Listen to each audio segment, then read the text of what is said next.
እሺ ፍጹም ወይ እንዴት ነህ? ሰላም ነው። እግዚአብሔር ይመስገን። ከየት ቤተ እምነት ነው? ከኦርቶዶክስ። አንተ እታችሁን በድምፅ ነው የማውቀው። ተሳዳቢ ሆነ በድምፅ ነው የምናውቀው። ጉሽ የጠጣ ጎረምሳ ማለት ጉሽ የጠጣ ጎረምሳ ማለት ሃርሞኒካ ጨፍሮ ወንድም ማለት ነው። ሄደ አንተ ሃርሞኒካ ደንስ። ለመዋየት አይበቃም። በጣም ብዙ አካውንት ነው ያለው። ደግሞ ማታ ወንድምነት ጋር ነበረ። ከ10 በላይ አካውንት አለ። ያው ከየሰው ኪስ ሞባይል እየመነተፈ ይሁን በአንዱ ስልክ ላይ 10 አካውንት ከፍቶ ይሁን አይደለም። ተሳደብ ኮንካ ምንኛ ነው የሚያወራ? አያው ደግሞ አስገቡት ማለት ነው። እዚህ ያሉ ሞዴሬተሮች አሁን አታስገቡ እንጂ ባለጌዎች የሆኑ ሞዴሬተሮች አሉ ማለት ነው። ወንድምነት እነማን እንደሆኑ አላውቅም፣ ግን አሁን እኔ ያደረገ ቆንጅዬ ባለጌ የሆነ ጴንጤ ነው ማለት ነው። እኛ ስናስወርድ የሚያስገባ ይሄ ቃል ነው የሚገልጠው። ባለጌ የሆነ ሞዴሬተር እኛ ስናስወጣው ያስገባል ማለት። ስለዚህ ጸጉረ ልውጥ ሞዴሬተሮች አሉ ወንድምነት። እኛው ቤት ውስጥ ሆነው እዛ ትብታቸው ያልተቆረጠ ስላሉ ሞዴሬተሮችን ፈትሽ። ኦኬ፣ ሌላ ካለ መምጣት ይችላል። በጨዋነት የሚያወራ ጉሽ ያልጠጣ መጽሐፈ ዚቆ መዝሙር ላይ ሊያወራ የሚችል ደግሞ አሁን ኦርቶዶክሳውያን ኢየሱስ አማላጅ አይደለም ብላችሁ ከጴንጤ ጋር ቆማችሁ ልታወሩ ስትፈልጉ በራሳችሁ መጽሐፍ እባብ ጭንቅላቱን እንደሚቀጠቀጥ በራሳችሁ መጽሐፍት እንዴት እንደምትቀጠቀጡ ከቅዱስ ያሬድ መጽሐፍ ትጀምርልሃለሁ። ወደ አባ ጊዮርጊስ ዘጋስጫ መጽሐፍት ሄድልሃለሁ። ወደ ቅዳሴ ሄድልሃለሁ። ለእናንተ ሮሜ 8:34ን መጥቀስ ጥቅስ ማባከን ነው። በራሳችሁ መጽሐፍት ነፍስ ከስጋ እስክትላቀቅ ድረስ አንከራትታለሁ። ካሞን ኑ ግቡ ኑ። መጽሐፈ ዚቆ መዝሙር ይኸው።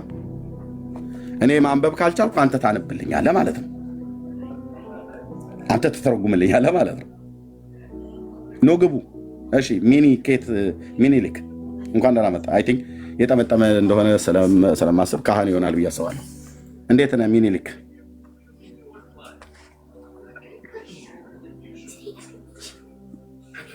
ሚኒሊክ የጠመጠመ ነው። ወጣ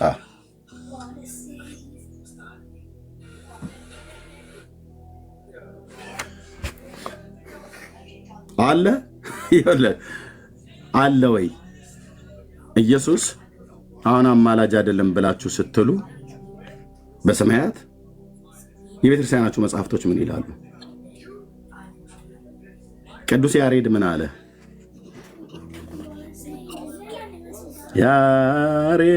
ያሬድ ካህን ብለህ የምትለው ምን ብሎ ጻፈልህ? ምን ብሎ ጻፈ? በዚህ መጽሐፍ ላይ ያሬድ ካህን ጡመ ልሳን ብለህ የምትለው ምን ብሎ ጻፈ?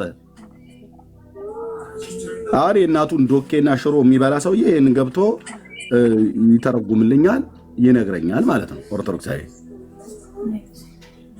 ኦኬ፣ ቴንክ ዩ። እንኳን ደህና መጣህ አብርሃም። እንኳን ደህና ቆያችሁ። የት ቤተ እምነት ነው? ኦርቶዶክስ። እንኳን ደህና መጣህ። እንኳን ደህና ቆያችሁ። ጌታችን ኢየሱስ ክርስቶስ አሁን በሰማያት ያማልዳል ወይስ አያማልድም? አያማልድም። ፈራጅ ነው እንጂ አያማልድም። ቴንክ ዩ። ሐዋርያቱ በዚህ ጉዳይ ላይ ምን ብለው ጻፉ ከመጽሐፍ ቅዱስ? መጀመሪያ እንትን ከማንቋሸሽህና እንትን ከማለት በፊት መጀመሪያ የነበረውን ለምን ንጹሕ አምላክን ለምን አወረድከው? ሐዋርያቱ ምን አሉ ነው ያልኩ። ንጹሕ አምላክ የማይወረደበት እንደ አጋር ሆነ። አጋር በሳራ ቤት እመቤት ሳራ ሆና ሳለች፣ እሷ ግን ሰራተኛ ሆና ሳለች ከዕለታት አንድ ቀን መጽሐፍ እንደሚነግረን ማርገዟን ስታቅ በእመቤቲቱን አቃለለቻት ይላል። ማለት በሰው ቤት ገብቶ የትኛው ይሄ ምሳሌ በሰው ቤት ገብቶ አሁን አንተ ቤት በገሃድ በመጣ በአካል ብትቀበለኝ እንግዳ ነኝ፣ በቤተ እንግዳ ነኝ። ቤት ለእግዚአብሔር ብለህ ተቀበልከኝ ማለት ነው። እንግዳ ነኝ፣ ያቀረብክልኝ እንበላለሁ። ተኛ ብለህ ካልከኝ ያስቀመጥክልኝ ሚስት ካለ አንተ ብቻህንም ኮንክ የአስቀመጥክልኝ እንዳርፍበት የተቀመጠ ወንበር ካለ እዚህ ተቀመጥ ትለኛለህ። እምተኛ ከሆነ እዚህ ተኛ ትለኛለህ። ኦኬ። እኔ ግን አድመጠኝ ጠይቀኝ አይደለ? ቤት መጥቼ ልጆቹን በዛ አድርጋቸው ምንም እንዳታወራ እኔ ሳልፈቅድልህ እያልኩ ምል ከሆነ የቤቱ ባለቤት አንተ ሆነ ሳለ እኔ እንግዳ ሆኜ ሳለሁ ነገሩ ተልገለባበጠ ማለት ነው። ያንተ ብፁዕ አምላክ ብለህ ያልከው ሰውዬ ልክ እንደዛ ነው የሆነው ማለት ነው። ኦኬ። ይሄ ቤት የኛ የወንጌላውያን አማኞች ቤት ነው። ቤቱን ስንከፍተው እዚህ ቲክታኩ ማለት ነው። ገስት ስትልክ አሁን አንተን ተቀበልን፣ እሱም ሲልክ ተቀበለ። ስለዚህ እኔ መጽሐፍ ላምጣ ብያልኩትኝ ከዛ መጽሐፍ እስካመጣ ድረስ እንግዲህ ህሊና ካለህ ቤቱን ታብና ኮፕሊንግ ሼር አድርጉት አለ ወልብነት ማለት ነው። ኦኬ። እሱ ያለው እንደሱ አይደለም። በእኔና በሱ በኤርሚ ወዳጅ አሁን ልትወያይ ትገባለህ ወይስ ሌላ ለቅሶ ነው? አንተ አይደለህም እኮ የምታወራው፣ እኛ ነን እያወራን ያለው። እንደዚህ ጥያቄ ሲመጣባችሁ እንደምትፈረጥጡ እናውቃለን። ምን ጥያቄ ና እዚህ የጠየቁ ጥያቄ ላይ ለምን ብፁዕ አምላክ ወረዳ የጠየቀን ጥያቄ ማውጣት ሳችል ስትቀር ነው እንዴ? በዛ ሰዓት ነው አንተን እሱን ያወረድከው። የጠየቀኝን ጥያቄ መጽሐፉን ማውጣት ሳልችል ቀርቼ እኔማ ጴንጤውን አሳፈርኩት አይደል? መጽሐፈ ዚቆ መዝሙር የቅዱስ ያሬድ ማለት ነው። ኦኬ። ገጽ 179 ኦኬ። ዘወርሃ ሰኔ። እስኪ አንብባት አንተኛው። ወዘልፈኒ ነው ወይስ ትክክል አንባቢ ነው? እስኪ አንብበው። ቅድም በቃል ያልኩት ይኸው እዚህ ጋር ተጽፏል። በለው እስኪ በለው። ካልሆነ ወደ ሃርሞኒካ ዳንስ ነው የምልክህ። በለው። የቱ ጋር መጽሐፍ ሳላመጣ የቀረበው? ያ ሂድና ሃርሞኒካ እንደንስ። ቻው። ሃርሞኒካ እንደንስ፣ ጉሽህን ጠጣ ማለት ነው። ደግሞ መጽሐፍ ሳታወጣ ማውጣት አቅቶ ትለኛለህ። መጽሐፍ እዚህ ሰትሬ እንዲያስቀምጬ መጽሐፍ እዚህ ቆመ መዝሙር የቅዱስ ያሬድ ብዬ እንዴ! ምንድነው ቤካ? ምናቸውን ነው የነካው? ቅድም አንተ እዚህ ቤት የተሳሳተ መርፌ ነው እንደምትሰጣቸው።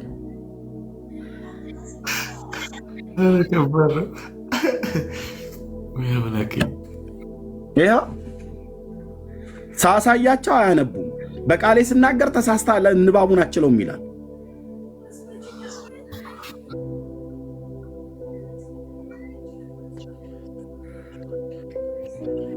እዛው ሃርሞኒካ አንፋ ተነፋፋ ማለት ነው። ሰው አለቀ።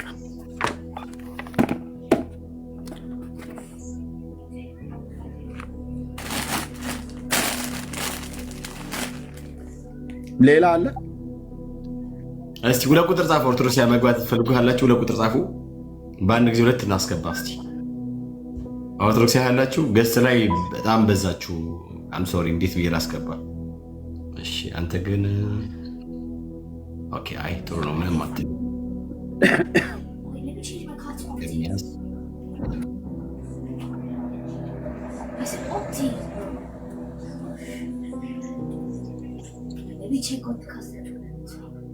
ሰላም እንዴት ናቸው ወንድሞች?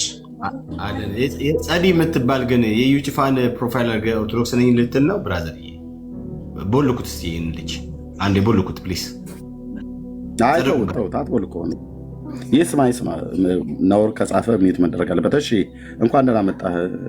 አንተ ግን እንኳን ደህና ቆያችሁ። እሺ ከየት ቤተ እምነት ነው? ከኦርቶዶክስ። እንኳን ደህና መጣህ። የቤተ ክህነት ሰው ነህ? የቤተ ክህነት ሰው ነህ? ኧረ የለውም፣ የሰንበት ተማሪ ነኝ። የሰንበት ተማሪ ቤተ ክህነት ሰው አይደለም ማለት ነው? ቤተ ክህነት የቤተ ክህነቱን ትምህርት አልተማርኩም። አልተማርክም? ኦኬ ቴንክ ዩ።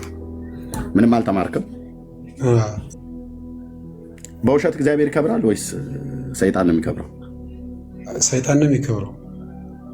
በሰይጣን ነው የሚከብረው። እሺ ኢየሱስ በሰማያት አማላጅ ነው ወይስ አማላጅ አይደለም? በቤተክርስቲያናችሁ በመጽሐፍ ቅዱስም በቤተክርስቲያናችሁ ማስተምረው ከሰራት በቤተክርስቲያናችሁ ነው በመጽሐፍ ቅዱስ በመጽሐፍ ቅዱስም በቤተክርስቲያናችሁ መጽሐፍቶች በሌሎችም ማለት ነው። ምናልባት የቤተ ክርስቲያን መጽሐፋችን ብዙ መነኮሳት ብዙ ሰው የጻፉት ብዙ መጽሐፍ በራሳቸው መጽሐፍ የጻፉት አለ በራሳቸው ሀሳብ። እንደሱ ሳይሆን የእግዚአብሔር ቃሉ መጽሐፍ ቅዱሱ ምን ይላል የሚለው ነው። ቤተክርስቲያናችሁ በራሳቸው ሀሳብ መነኮሳት በሚጽፉት መጽሐፍት ነው የተሞላችሁ እያልከኝ ነው? እሱማ ያማ ህገወጥ ነው። በራሳቸው ሀሳብ የተናገሩት ሳይሆን የእግዚአብሔር ቃል የተናገረውን ነው መናገር የምችለው። ለምን? ከቃሉ መጨመርም መቀነስም ኃጢአት ስለሆነ። ቅዱስ ያሬድ በራሱ ሀሳብ ነው የጻፈው ወይስ በመንፈስ ቅዱስ ተመርቶ ነው የደረሰው? የቅዱስ ያሬድን አላውቀውም እኔ ሀሳብንም በደንብ ስላልሰማሁት። አየው እየነገርኩ ነው። ቅዱስ ያሬድ መጽሐፍቶቹን ሲጽፍ በመንፈስ ቅዱስ ተነርቶ ነው የጻፈው ወይስ በራሱ ሀሳብ ነው የጻፈው? በራሱ ሀሳብ ነው። በራሱ ሀሳብ ነው የጻፈው አይደል? ስለዚህ በራሱ ሀሳብ የጻፈውን የቅዱስ ያሬድን መጽሐፍት ነው ኦርቶዶክስ ሌሊቱን ሁሉ የሰው ሀሳብ ነው የምታዜመው ማለት ነው። ግማሹ ከወንጌል የተወሰደ አለ፣ ግማሹ ደግሞ ከራሳቸው ሀሳብ የተወሰደ አለ። በምን አወቅ? ከወንጌል ግማሹ ከወንጌል ግማሹ ከወንጌል እንዳልሆነ በምን አወቅ አንተ? ይሄን ለምሳሌ ቀደም ያወጣው ላይ ይቤሎሙ ኢየሱስ ላርዳይሁ ወደዛ ስላልተመለከቱ ወይም ኢየሱስም ደቀ መዛሙርቶችን እንዲህ ይላቸዋል የሚል አለ። ያኛውን አጋጣሚ ከወንጌል ቅዱስ ልታገኘው ትችላለህ። ምንድን ነው ያለው?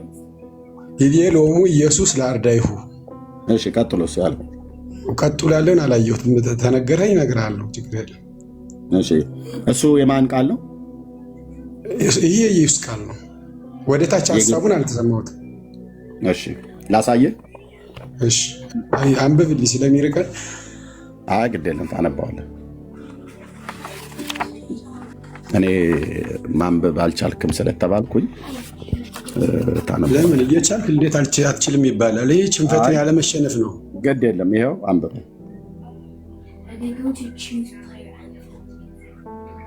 ይቤሎሙ ኢየሱስ ላርዳይሁ ቀጥሎ አይታየኝም። ላርዳይሁ አርገ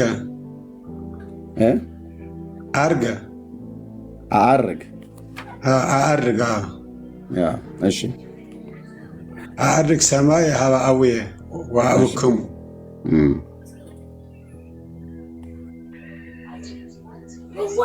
ሀበ እስእል ምህረተከ ይመስለኛል።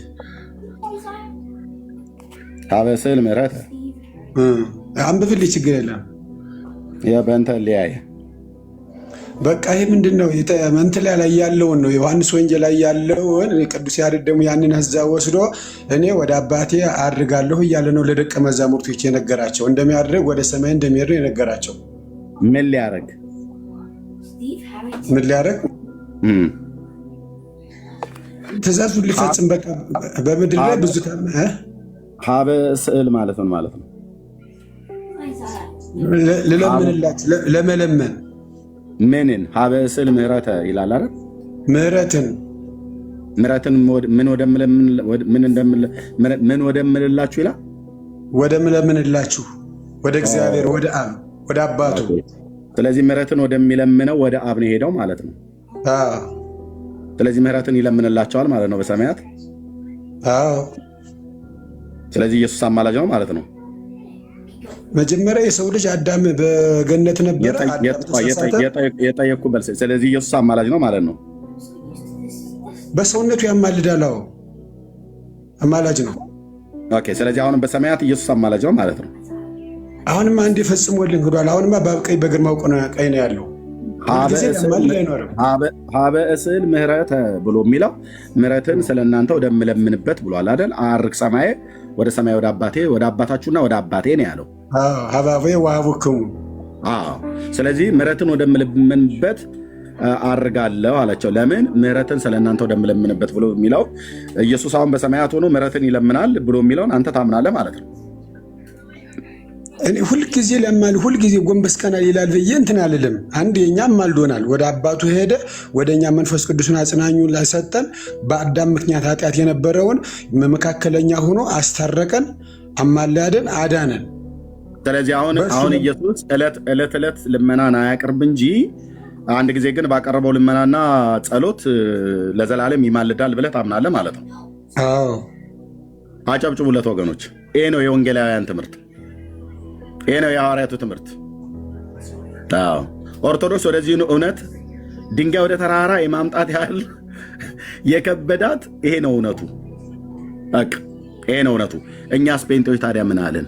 ኢየሱስ አሁን በሰማያት ዕለት ዕለት ይለምናል ብለን አሁን ዕለት ዕለት አብን ማርልኝ ስለ ቤካ ብለህ እባክህ ገኒን ይቅር ትላት ዘንድ እባክህ ራሔልን ዲቦራን እንዳትረሳት እያለ ዕለት ዕለት ጸሎት ለአብ ያቀርባል ብለን እኛ አናምንም። ግንስ አንድ ጊዜ ባቀረበው ጸሎትና ልመና ለዘላለም ስለሆነ ሊቀ ክህነቱ መስዋዕቱ ለዘላለም ነው፣ የሊቀ ክህነቱ ጸሎቱ ለዘላለም ነው ማለት ነው። ስለዚህ ኢየሱስ አሁን በሰማያት ሞት አሸንፏቸዋል። ሊቀ ካህናትማ እኮ ብዙ መስዋዕት ያቀርቡ ነበር፣ ያማልዱ ነበር፣ ብዙ ነገር ያደርጉ ነበረ። የጌታ ላይ ነው የተናገርኩት። ጌታ በሊቀ ክህነቱ መስዋዕትነት በሊቀ ክህነቱ ጸሎት ለዘላለም ሲያማልድ ስለነሱ በሕይወት ይኖራል ተብሎ የተጻፈው የዕብራውያን 7 ይሄ ነው ማለት ነው። ስለዚህ እንኳን ደህና መጣ ወደ ወንጌላውያኑ፣ ወደ ጴንጤው ትምህርት፣ ወደ መጽሐፍ ቅዱስ ትምህርት ማለት ነው። ስለዚህ ፋይሉ ተዘግቷል፣ መዝገብ ወደ መዝገብ ቤት ገብቷል ማለት ነው። ሌላ ጥያቄ የምጠይቅህ ኢየሱስ ግን አሁን በሰማያት ኦርቶዶክስ እንደመሆን መጠን ኢየሱስ በሰማያት ዕለት ዕለት ይማልዳል ብላ ትላለች የኢትዮጵያ ኦርቶዶክስ ቤተክርስቲያን። አንተ ምን ትላለህ? አብን ዕለት ዕለት ይለምነዋል ትላለች። አንዴ ነው ያማለደን፣ አንዴ ነው እንትን ያስታረቀ። ያ ግን ለዘላለም ይኖራል ተብሎ የዕብራውያን ጻፊ ጽፎታል፣ ቅድም እንዳነበበው። ቴንኪው። ይሄ መጽሐፍ ምንድን ነው የሚለው? ዚቅ ነው እሱ። ድርሳነ ሰንበት መሰለኝ፣ በደንብ አይታየኝም። ልክ ነህ። ድርሳነ ሰንበት ምን ይላል? ከዛ ለሰአል ከማሪ ሳልና ከማሪ በማን የታተመው ይላል? ብታነብልኝ አሪፍ ነው፣ ጊዜን እንዳልገለው። በኢትዮጵያ ኦርቶዶክስ ተዋሕዶ ቤተክርስቲያን እምነትና ስርዓት ተዘጋጅቶ በትንሣኤ ዘጉባኤ ማተሚያ ቤት በድጋሚ ታተመ በ2013 ዓ.ም ማለት ነው። ይሄ ደግሞ ህገወጥ ነው። ይሄ ህገወጥ ነው። በራሳቸው ሀሳብ አንዱ ይህን ይላል፣ አንዱ ይህን ይላል። በራሳቸው ባመጡት ሀሳብ የታተመ በራሳቸው ሀሳብ ነው፣ የሰው ሀሳብ ነው። ይሄ ጳውሎስ ደግሞ እንደተናገረው ሁለተኛው ቆሮንቶስ ምዕራፍ 11:5 ላይ ደግሞ በእግዚአብሔር ሀሳብ ላይ የሚነሳውን ከፍ ያለውን ሀሳብ የሰዎችን ሀሳብ ዝቅ እናደርጋለን አለ። እኛ የሰዎችን ሀሳብ የክፉን ሀሳብ ዝቅ ማድረግ እንጂ እነሱ የጻፉትን ደግሞ አንቀበልም። በራሳቸው ስርዓት በራሳቸው አካሄድ ተጠረቃቅመው መነኮሳት የተለያየ ነገር ስለጻፉት ይህንን ልቀበል አልችልም። ይህንን እስኪ ላንብብልህ ካላወቀው ማለት ነው። እሺ አላውቀውም። ድርሳነ ሰንበት ገጽ 49 ምዕራፍ 17 ክርስቲያንን ስለሚሉ ሰዎች ይላል አርስቱ ማለት ነው ርዕሱ። ከዚህም በኋላ በገሃነመ እሳት የነበሩ ክርስቲያንን እያሉ የክርስቲያንን ስራ የማይሰሩ ኃጥአንን ከመድኃኒታችን ስልጣን ጸሎትን ይጸልይላቸው ዘንድ መላእክት ያቀርቧቸዋል አለ። የኢትዮጵያ ኦርቶዶክስ ቤተክርስቲያን የጻፈችው በትንሣኤ ዘጉባኤ ቤት ማተሚያ ቤት በራሷ ማተሚያ ቤት የታተመ በራሷ ሊቃውንት የተዘጋጀ መጽሐፍት ነው። ልብ በሉ። ከመድኃኒታችን ስልጣን ጸሎትን ይጸልይላቸው ዘንድ መላእክት ያቀርቧቸዋል አለ። መድኃኒታችን ክርስቶስ ከባህሪ አባቱ ከአብ ከባህሪ ሕይወቱ ከመንፈስ ቅዱስ ጋር ያስታርቃቸው ዘንድ ያቀርቧቸዋል። ጸሎትን ከጸለይላቸው በኋላ ከአባቱና ከመንፈስ ቅዱስ ከባህሪ ሕይወቱ ጋር ያስታርቃቸው ዘንድ ያቀርቧቸዋል። መድኃኒታችንም ኢየሱስ ማለት ነው ጸሎትን ከጸለየላቸው በኋላ መላእክት ወደ አማረች ወደ ተወደደች ምድር ወደ መንግሥተ ሰማያት ይወስዷቸዋል አለ። ጌታችን ኢየሱስ ክርስቶስ በሰማያት አብን ይለምነዋል እያለች ነው የኢትዮጵያ ኦርቶዶክስ ተዋሕዶ ቤተክርስቲያን። ወንድሜ ምን ትላለህ? የት ውስጥ ያሉትን ለየት ውስጥ ላሉት ነው የሚለምንላቸው? ከሲኦል ውስጥ ያሉ ክርስቲያንን ብለው ለሚሉ ሰዎች ክርስቲያንን ብለው ለሚሉ መላእክት ከሲኦል ውስጥ ሄደው አምጥተዋቸው በአብ ፊት አቅርበዋቸው ኢየሱስ ስለነሱ ጸሎት ይጸልይላቸው ዘንድ ክርስቲያንን እያሉ የክርስቲያንን ስራ የማይሰሩ የነበረ በገሃነም ውስጥ የነበሩትን ነፍሳት እያፈሱ እየዛቁ እያመጡ በጌታ ፊት ያቀርባሉ። የጌታ ስራ ደግሞ መጸለይ ነው። ወደ አባቱ እና ወደ ባህሪ ሕይወቱ ወደ መንፈስ ቅዱስ። ከዛ ከጸለያላቸው በኋላ በጸሎቱ ያስታርቃቸዋል። ከዛ መላእክት ወደ አማረች ወደ ተወደደች መንግሥተ ሰማያት ይወስዷቸዋል ይላል የኢትዮጵያ ኦርቶዶክስ። ይህማ ስህተት ነው። ፍርድ እኳ እንዴ ተፈርዷል ለዘላለም። ስለዚህ ፍርድ ኢየሱስ ክርስቶስ ለፍርድ አይመጣም ማለት ነው። እንደዛ ከሆነ ሄደው በዛ በሲኦል ያሉ ሰዎች እየተዛቁ እግዚአብሔር ኢየሱስ ክርስቶስ መላእክቶች ሄደው የሚያወጧቸው ከሆነ ጌታ ኢየሱስ ክርስቶስ ለፍርድ ወደዚህ ምድር አይመጣም ማለት ነው። እንግዲህ በጌታ ምጽአትም አናምንም ማለት ነው። እንደዛ ከሆነማ ለምን ይመጣል ኢየሱስ ክርስቶስ? ስለዚህ የኢትዮጵያ ኦርቶዶክስ ቤተክርስቲያን ተሳስታለች ማለት ነው። መጽሐፉ ተሳስቷል። አሁን መጽሐፉን የጻፈችው ቤተክርስቲያኒቱ እኮ ናት። ስህተት ነው። በራሷ ማተሚያ ቤት ማን ነው ባዕድ ሰው ሊያስገባባት የሚችለው? ራሳቸው ናቸው ጻፊዎች። ወገኖች ከታች ጴንጤ ነው ተሐድሶ ነው እሱ ኦርቶዶክስ ነኝ ብሎ ነው የገባው። ወገኖቼ አሁን በቤተ ክርስቲያን ውስጥ እውነትን የሚቀበሉ ሰዎች ተሐድሶ ነው በሶ ነው እንትን እኮ ነው የዚህ ዓለም ገዢ ሰይጣን ዲያብሎስ እኮ እውነቱን ስትናገረው ያለመሸነፍ ስም ነው የሚቀባ። ቻሉት እንግዲህ የቤተ ክህነት ሰው ነው የሚቀባ። ዳዊት 115 17 እና 18 ምን ይላል መሰለ? አቤቱ እኛ ሕያዋን የሆነን ማን ነው? አቤቱ ሙታን የሚያመሰግኑ አይደሉም ወደ ሲኦል የሚወርዱ ሁሉ፣ እኛ ግን ሕያዋን የሆነን ከዛሬ ጀምሮ እስከ ለዘላለም ዓለም ስምህን እንባርካለን አለ ዳዊት። አቤቱ ሙታን የሚያመሰግኑ አይደሉም። የሞቱን ሰዎች እኮ ያድናሉ ብሎ የሚጸልዩ ሰዎች አሉ። ወደ መቃብር የወረዱትን እኮ ያድናሉ ብሎ የሚያመሰግኑ ሰዎች አሉ። ዳዊት ደግሞ ሙታንም የተቀበሩ ሰዎችም አይሰሙም፣ በሕይወት ያለ ሰው በክርስቶስ ያመነ ሰው ነው እንጂ ጸሎት የሚሰማ አያመሰግኑም ብሎ ዳዊት ነግሮናል። ይህንም ብትላቸው የሚቃወሙ በራሳቸው ሀሳብ የሚመላለሱ እኮ ናቸው። ገና ብዙ ነገር ይለዋል እኮ ቤተ ክርስቲያኗ።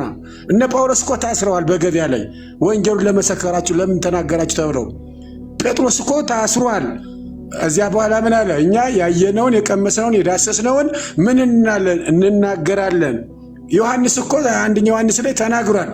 እኛ ያየነውን የሰማነውን የዳሰስነውን ምን እንናገራለን። ስለዚህ ሐዋርያቶች ምንድነው?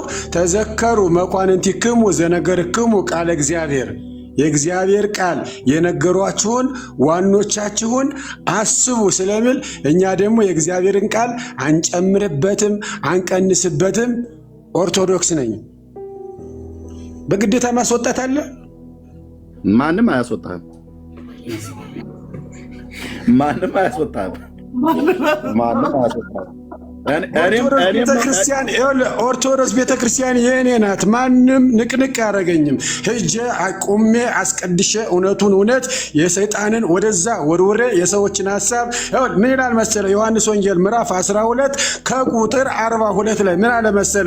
ከጻፎችና ከፈሪሳውያን ከአለቃዎች ከመነኮሳቶች ከጳጳሳቶች ከዲያቆናቶች ከማኅበረ ቅዱሳን ኃላፊዎች ከሰንበት ተማሪዎች ከዋናዎች ከጻሕፍቶች አንዳንዶች ምን አውቀውት ነበር፣ በእርሱ አምነው ነበር ይላል። ካመኑ በኋላ ግን ከምርፋቁ ከዚህ ከሚበላው ከእንጀራው ከግብረ ሰላሙ ከምርፋቁ ከዚህ ከዘኬው ከሚለመነው ከምናምኑ እንዳያስወጧቸው ሰዎችን ፈሩና ከምኩራብ እንዳያባረሯቸው አልመሰከሩለትም። ከእግዚአብሔር ክብር ይልቅ የሰውን ክብር ወደዋልና ይላል። ለዚህ ምድር ብዬ ደግሞ ለሰው ክብር አልኖርም፣ ለእግዚአብሔር ነው የምኖረው። ኦርቶዶክስ ነኝ። ለዚህ እውነት ጭብጨባ ያስፈልገውም። በእውነት ጌታ ራሱን ያለ ምስክር አይተውም። ጌታ ራሱን ያለ ምስክር አይተውም። የትኛውም ቦታ ልጆች አሉት። የትኛውም ቦታ ትውልድ አለው። ልብ በሉ። ኦኬ። ሰው ከንግግሩ ይታወቃል። ሰው ከጠጣው እውነት ይታወቃል። የትኛውም ቦታ ላይ ኦኬ። የትኛውም ቦታ ላይ እውነት ለመናገር የትኛውም ቦታ ላይ ይህንን እውነት የያዙ ሰዎች ኦኬ አየህ፣ ትውልድ አለው እግዚአብሔር ማለት ነው። እኛም ውጡ ብለን አንልም። እንደዚህ አይነትን አገልጋዮች ተቀመጡ፣ እዛው መስቀል እያሳለማችሁ ጥጋ ሲይዛችሁ ንገሯቸው።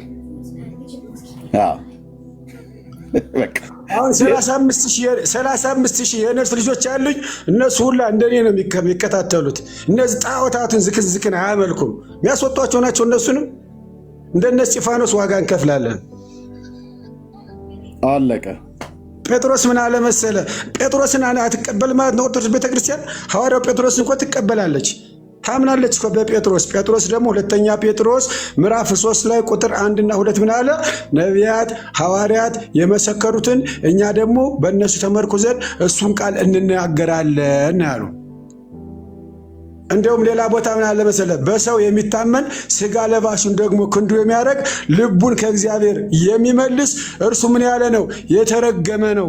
መረገም አልፈልግም፣ በሰው አላምንም። እኔ በአምላኬ በመድኃኒቴ ሰማይና ምድር በሰራ በእርሱ ነው ማመን። ሁሉ በእርሱ ሆነ ነው እንጂ የተባለው ሁሉ በጳጳሱ ሆነ አይደለም የተባለው። ሁሉ በቄሶች ሆነ አይደለም የተባለው። ሁሉ በእርሱ ነው የሆነው። በእርሱ የሆነው በሆነው በእርሱ ነው ማመን። እኔ ግን ሁሉ ነገር እኮ መጽሐፉ እንደዛ ይበል እንጂ እኮ በቤተክርስቲያኒቱ መጽሐፍት ሰማያትና ምድር እኮ የተፈጠረው በአባ ጊዮርጊስ ዘጋስጫ መጽሐፍት ላይ ያውቁታል ብዬ በደንብ አምናለሁ። እንዝራ ሰባት መጽሐፍት ላይ አይ ቲንክ ዘረቡ ላይ ይመስለኛል ሰማያትና ምድር እኮ የተፈጠረው በማርያም እኮ ነው፣ ስላንቺን የተፈጠሩት እኮ ብሎ ይላል። ዘፍጥረት እኮ በመጀመሪያ እግዚአብሔር ሰማይና ምድርን ፈጠረ አይደል? እና የአባ ጊዮርጊስ ዘጋስጫ መጽሐፍ እንዴት እናድርገው? ስለዚህ ሁለት ፈጣሪ ያለ ማለት ነው። በመጽሐፈ ሰዓታት ስብዓተ ፍቁር ላይ እምቅድመ ሰማይ ወምድር ብሎ የሚለው ላይ እሷም ፀሐይና ጨረቃ ሳይፈጠሩ ከዋክብትና መላእክቱን ሁሉ ጭምር እንደምታዛቸው ፀሐይና ጨረቃ ሳይፈጠሩ አስቀድማ እንደነበረች ይናገራል። ፈጣሪ እንደሆነች ማለት ነው። ሰማያትና ምድር ሳይፈጠሩ ማርያም በአምላክ ልቦና ሳይሆን ነበረች ይላል። እንግዲህ የቤተ ክህነት ስለሆኑ ስለሚያውቁት ማለት ነው። ነበረች ይላል። በአኗኗራ ነበረች ይላል እንጂ በአምላክ ሕሊና በታምረ ማርያም ላይ እንደሚለው አይደለም። ስብዓተ ፍቁር ላይ ታምረ ማርያም ነው የመጽሐፈ ሰዓታት ላይ ማለት ነው። ስለዚህ ማርያም እኮ ዓለም ሳይፈጠር አስቀድሞ የነበረች፣ መላእክት የሚላላኳት የነበረች፣ ፀሐይና ጨረቃን የፈጠረች ተብሎ በቤተክርስቲያኒቱ መጽሐፍ ተጽፏል። ስለዚህ በኦርቶዶክስ ቤተክርስቲያን እንደዚህ አይነትም ትምህርት አለ፣ ያው የሚያውቁት ማለት ነው። ስህተት ነው። ምን እናደርጋለን እንግዲህ የእግዚአብሔርን ቃል ወደ ጎን ስለተገፋ እንግዲህ ምን እናደርጋለን? እኛ እውነቱን ይዘን መቀጠል ነው። ሁለት ፈጣሪ አለ ማለት ነው። እንግዲህ አዳምና ሔዋን ከመፈጠራቸው በፊት እመቤታችን የሰው ዘር አይደለች፣ እንዴት ልትኖር ትችላለች? ኖህንና የነሴም ቡራኬ ኖህን ከመርከብ ያዳነች የፈጠረች ተብሎ በድርሳነ ኪዳነ ምሕረት በቅዳሴ መጽሐፍት ሁሉ ጭምር ሳይቀር የሚነገርላት እኮ በምሳሌ ነው ተብሎ ይባላል እንጂ እኮ ኦልሬዲ ነበረች እኮ ነው የሚለው። ድርሳነ ኪዳነ ምሕረት ላመጣ እችላለሁ። እመቤታችን እሷ ራሷ እኮ እንደዚህ እያለች ነበረች በሉቃስ 1:47 ላይ እኮ እርሱ ብርቱ የሆነ በእኔ ታላቅ ስራ አድርጓልና ስሙም ቅዱስ ነው እያለች እርሷ እኮ ወደ አምላኳ ታመሰግን ትዘምር ነበረች እኮ። እውነት ነው ብላለች። ቤተክርስቲያኒቱ ግን ከዚህ ውጭ ነው ማርያምን የምትላት። እሱማ ቅድም እንደነገርሁ እኮ ነው። ከዛ ከምኩራብ እንዳያባሯቸው ከእግዚአብሔር ክብር ይልቅ የሰውን ክብር ወደዋልና ሆዳቸው አምላካቸው ስለሆነ እንግዲህ በራሳቸው ፈጠራ በሚመች በሰው የሆነ በቁየት ጥቅም የሚያስገኘውን ግብረ ሰላም በደንብ እንዲበላ ሽሮ ከሆነ አርዶ እንዲያመጣ እንዳታዋርደ ልጅ እየተባለ ምድራዊ ነገር ስለሚሰራ ያንን ማመቻመች ነው። እኛ ደግሞ ያቆዩልን እነ ጴጥሮስ እነ ጳውሎስ እነ ዮሐንስ ያቆዩልን ደግሞ እሱን ደግሞ እንሰብከዋለን። ለምን? አገራችን በሰማይ ነው። እውነቱን ነው የምንናገረው። ያየነውን የሰማውን ያነበብነውን እንናገራለን፣ ዝም አንልም።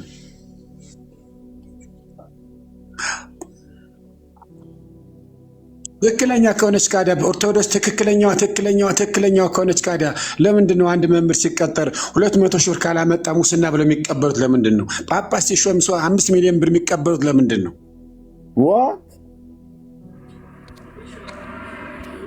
ኧረ ግድ የለውም። ቆይ ይህን በውስጥ የሰማሁት በአደባባይ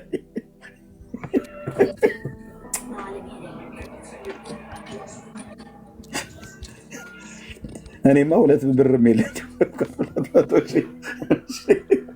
ቆይ እስኪ ዮናስ እንኳን ደህና መጣ።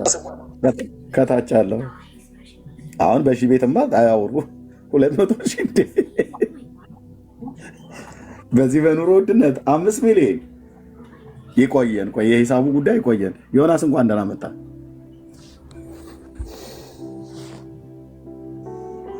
ዮናስ እንኳን ደህና ቆይ።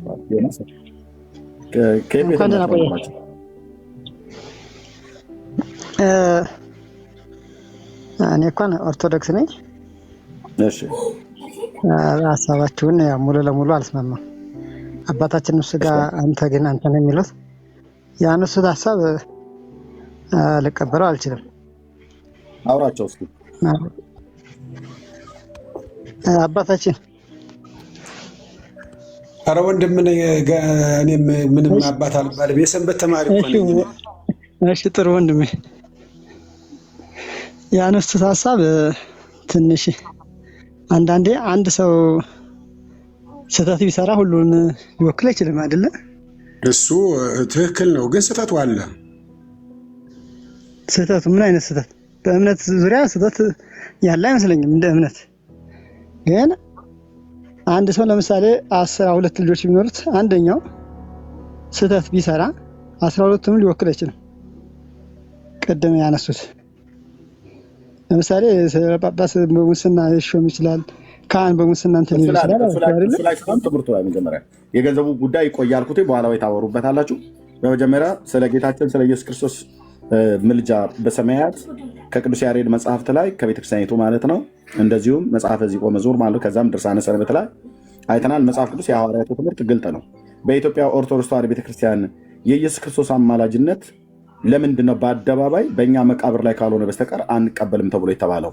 የሐዋርያቱ ትምህርት ሆኖ ሳለ መንፈስ ቅዱስ ያጻፋቸው ሆኖ ሳለ ለምንድነው የጴንጤ ትምህርት ተደርጎ ተቆጥሮ አንቀበልም ብላ ኦርቶዶክስ ኦፊሻል የምትናገረው? በመጽሐፍቶቿ ላይ ሁሉ ኢየሱስ አሁን በሰማያት እንደሚያማልድ እየተናገረች ማለት ነው። እሱ ላይ አውራ ዮኒ፣ ዋናው አርስታችን እሱ ነበር። ቆይቼ ስለገባው ከዛ በፊት ያለው ነገር አልሰማሁትም ነበር። በቃ ከዛ በፊት ስላለው ከወንድሜ ጋር አውራና የምታቀርበውን መልስ አቅርብ። እኔ ጋርም ተነጋግረናል። እናንተ አንድ እምነት ውስጥ ስላለነ እኔም ኦርቶዶክስ ነኝ፣ አንተም ኦርቶዶክስ ነህ። የሆነ ጥያቄ ጠየቀኝ ወንድማችን፣ እኔ ጋርም ተነጋግረናል። እግዚአብሔር በረዳይ መጠን ትንሽ ሞካክር ያለው በደንብ ባልመልስም አንተ ጋር ደግሞ ተነጋገሩ። ያሁን የምመን ነኝ፣ ብዙም እውቀት የለኝም፣ ትንሽ ደከም አለኝ። እኔ የታየኝ ምንድነው ቤተክርስቲያን የሚሰራው ስራ አስኬማው ተደርጎ የሚደረገው የተለያየ ነገር ያ ነገር ነው የታየኝና ያው አንተ ከኔ ስለምትሻል ከወንድሜ ጋር ደግሞ ተነጋገሩ። ሀሳቡን ርዕሱ ወዝ ላይ አለ፣ በእርሱ ዙሪያ ተነጋገሩ። እስኪ ርዕሱን ቀይረው እሺ። የወንድሜ ዮናስ ኢየሱስ ክርስቶስ ጌታችን በሰማያት ያማልዳል ብለህ ታምናለህ? መጀመሪያ ሲጀምር ከማን ነው የሚያማልድ? ኢየሱስ ክርስቶስ ራሱ አማላጅ ነው አይደለ? እንትን ፈራጅ ነው። ፈራጅ ከሆነ ከማን ሊያማልድ ይችላል ብዬ። እሺ ከማን ያማልዳል? ሁሉ ነገር ፈራጅ ነው። ኢየሱስ ክርስቶስ ፈራጅ እንጂ አማላጅ አይደለም ሲጀምር። እሺ ጌታችን ከቅድስት ድንግል ማርያም ተወልዶ በመስቀል ላይ እንደሞተ ታምናለህ አይደል?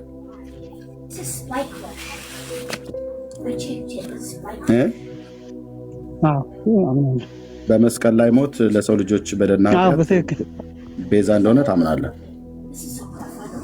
በመስቀል ላይ ሆኖ አባቶ አያድርጉና የሚያደርጉትን አያውቁምና ይቅር በላቸው ብሎ ያለው ማንን ነበር?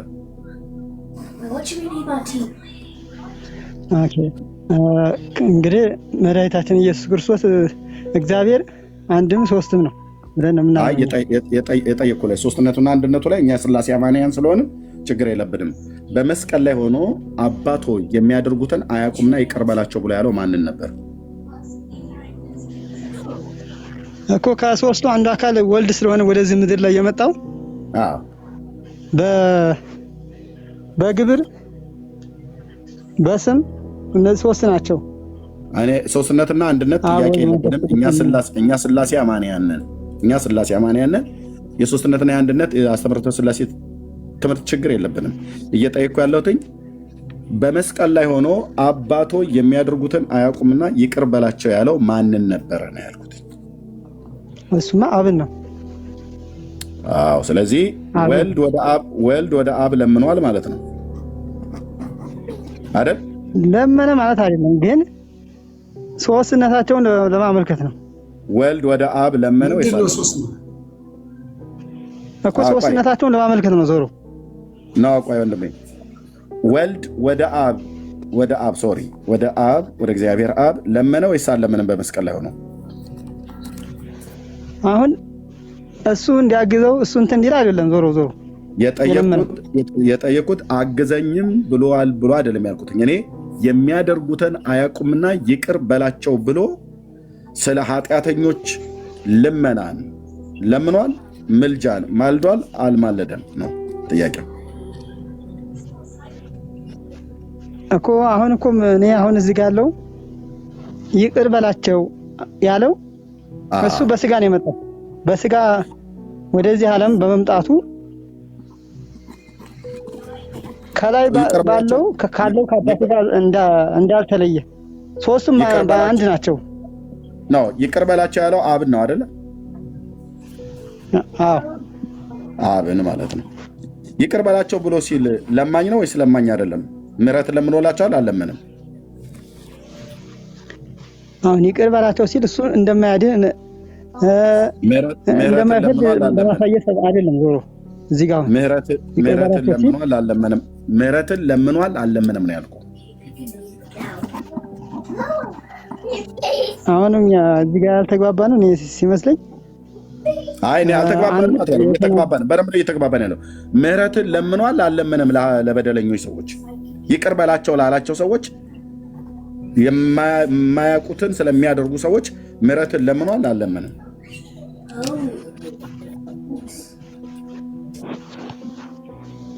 ለምኗል ግን ለምኗል አልለምንም? ለምኗል። መለመኑ ግን የሚያሳየው በቃ ለምኗል። ሶሪ ለምኗል።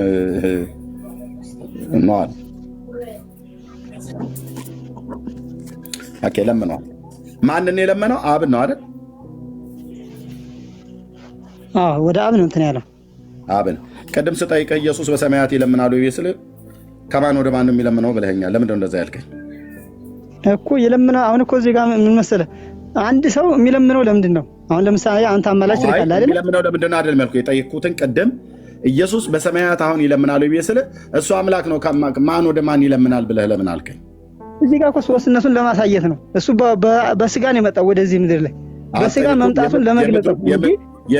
የምድሩን እኔ በመጀመሪያ ከሰማያት ነው ያልኩ። በሰማያት ብዬ ስልህ በሰማያት ብዬ አልኩ። የሰማዩን ዓላምን ብለህ ስትል ነው ወደ ምድር አውርጄ ቀራንዮ ላይ ያመጣው።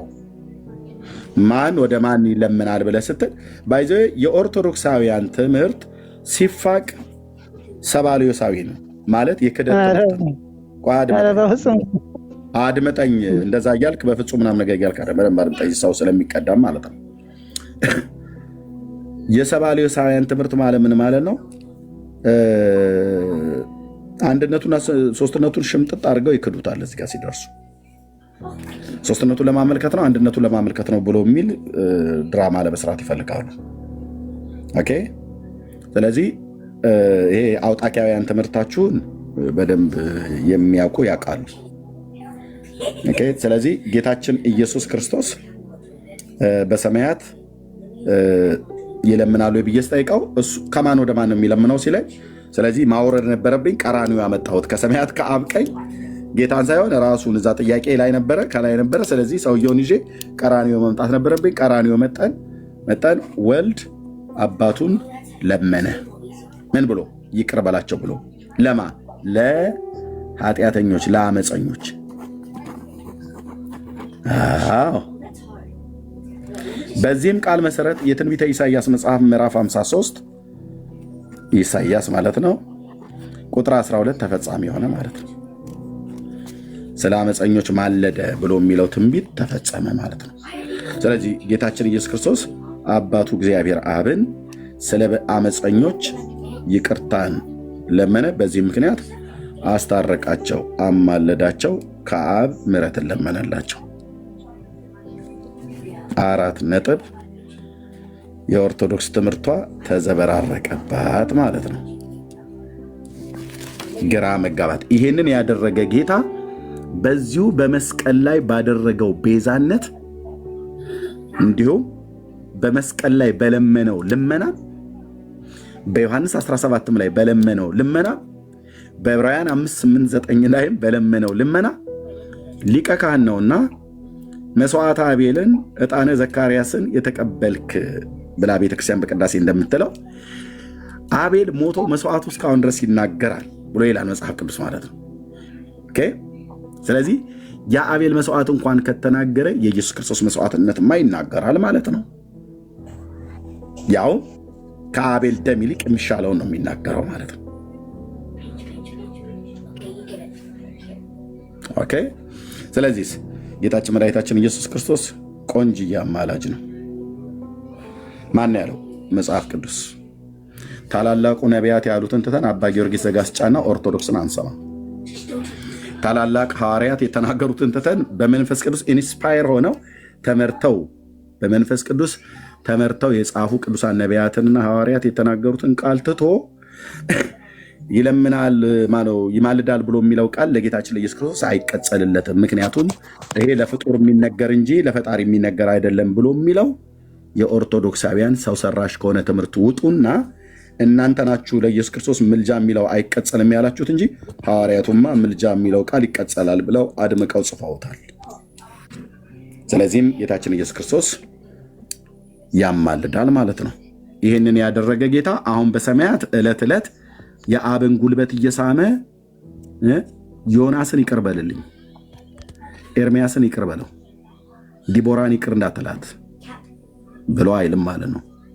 ስለዚህ ወንድማችን ዮናስ ወጣ ማለት ነው። ለምን? እዚህ የሚነገረው እውነት ማንም ሰው ዲና ያታደርገው ማለት ውሸት ነው። ይህማ በፍጹም በሌሊት ትላችልም እንደዚህ ያበቃል ማለት ነው። ታሪኩ ያው ትቶ ወጣ ማለት ነው። ወደሚቀጥለው እንሄዳለን። እሺ ሴንታ ነው። ሴንታ እንዴት ነው? ስንታየው ለማለት ነው ወይስ እንዴት ነው? ጠራ ማይክ ክፍት ነው። ከታች ነጠላ የለበስከው ነው።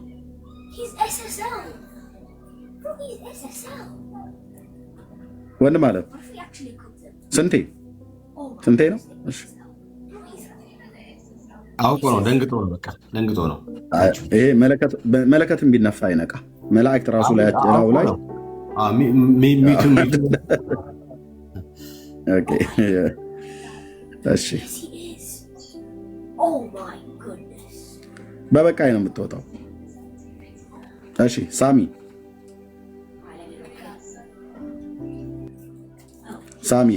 አንዳንድ ቁጥር ስጽፍ ነበር። እንዴት ነው? ሰላም ነው? ደህና ነኝ እግዚአብሔር ይመስገን። ከየት ቤተ እምነት ነው? ቤተ እምነት ማለት አልገባኝም። እሺ እታች ሆነ ሌሎች ሲናገሩ ሲገባ ትመጣለህ። ቤተ እምነት ማለት ምን ማለት እንደሆነ ሲገባህ ገስት ትልካለህ። አንዳንድ ቁጥር ኮሜንቱን እንኳን አጥለቀለቀው።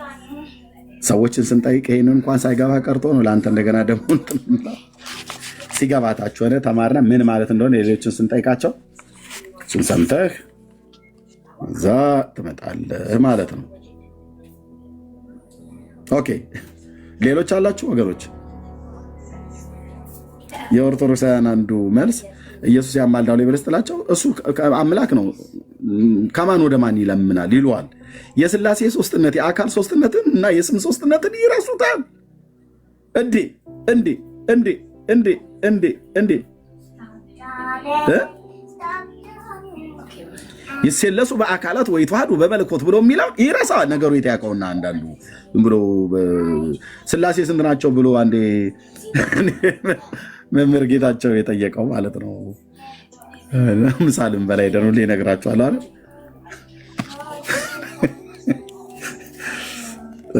እና በዛ በተሐድሶ ቢሮ በነበርኩበት ሰዓት ላይ ምሳሌም በላ እንደ ሄደ እና እኔ መምህር ጌታቸው አይ ቲንክ ቀሲስ ብርሃኑ ይመስለኛል ምሳሌም በላ ሄደን ምሳው ላይ ጌታን አመስግነን መብላት ስንጀምር የሚያስተናግደን ትልቅ የመስቀል ያሰረ ኦርቶዶክሳዊ ነበርና እና መናፍቃን ምናምን ነገር ብሎ በነገር እንዲሸንቆጥ ነገር አደረገ እና እኔ ደግሞ ያው ልንገረው ብዬ መናገር ጀመርኩኝና ከዛ ኤች ነው ተቀብሎ ኦርቶዶክሳዊ ወንድም ነህ አለ። አዎ አለ እና ተምረሃል ወይ ሰንበት ትምህርት ቤት ብሎ ሲለው አዎ አለ። ሥላሴ ስንት ናቸው አለው። 3 መጣና ምሳችንን እያጣጣምን መልካም አለ። ይህንን አንዳንድ ቁጥር የሚጽፍ ሰውዬ ታች አድርጉ ሊሆን ማለት ነው። አትረብሹ። ኤርሚያስ ኬት ቤተ እምነት ነው አሁን የገባው?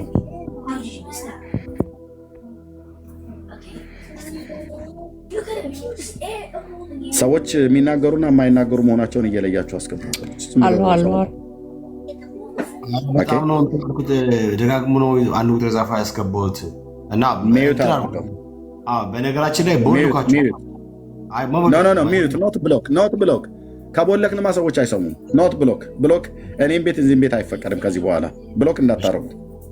ወንድምነህ ከቤት ገብተህ ብሎክን በሙሉ አንሳ። እንዲሰሙ ከፈለግን አንሳላቸው።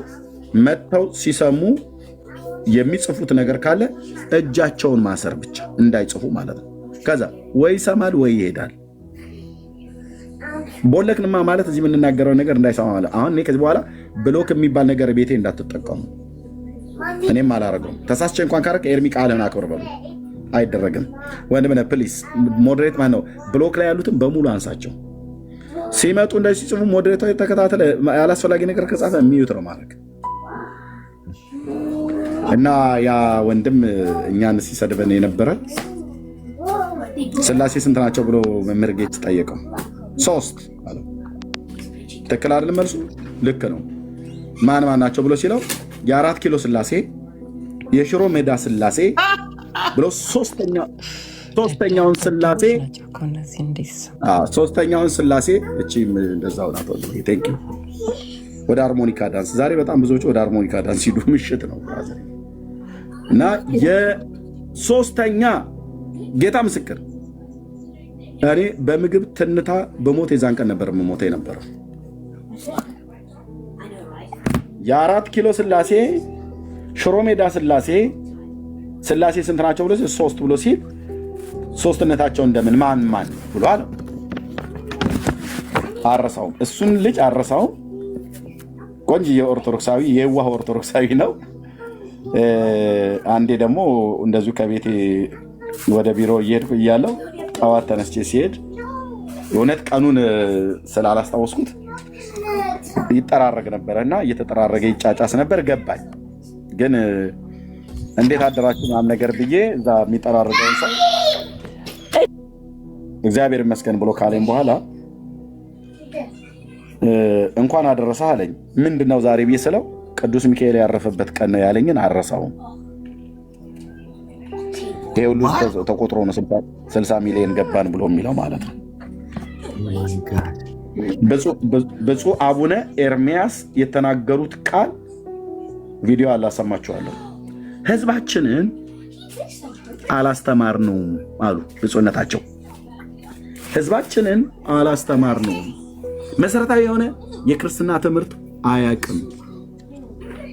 እኛም ቅኔንና ቅዳሴን ከመማር አቋቋም ከመማር ምልጣን ከማመልጠንና ቅኔን ከመቀኘት ያለፈ ነገር የተማርነው ነገር የለም። አሁን ከካህናት ውስጥ እዚህ ስብሰባ ጠርተው ማለት ነው፣ ቪዲዮ አለ እየታየ።